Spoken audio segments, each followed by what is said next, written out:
mun gama shirya kayanmu, gobe sai tafiya. Mun gama shirya kayanmu, gobe za mu tafi garin ƙanin babata. To Allah ya kai mu. Bye bye. Ya lafiya? Na zo karɓa alƙawarin da kai min da safe. Gashi. Allah ya ma albarka. Amin baba. Rayu kenan.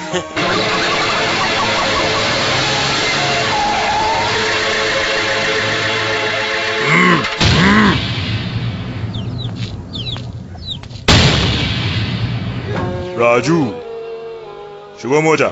Mu da za mu yi tafiya gobe da baba? Haka na ce ma. Ka ji yaran nan da Allah. Kai ne jiya ka ce ka yadda mu tafi ni da babata, haka ka ce ko? Ajiye kenan. Yau kuma na fasa.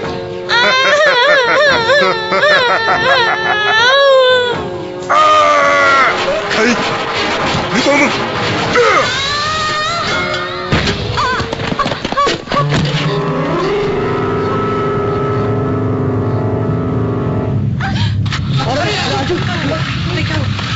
Gani ga wani ya ishi wani.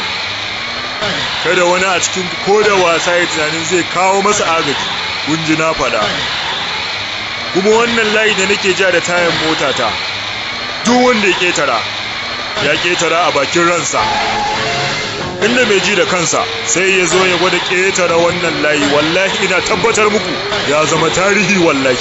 Idan kunne ya ji to jiki ya tsira. Ku tamkar bayi ne a gurin, saboda haka duk abin da muke so a wannan gari dole shi za ku yi.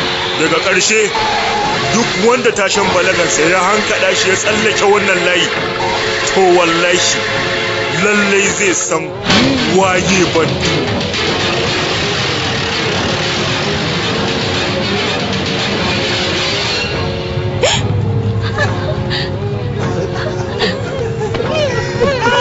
Raju?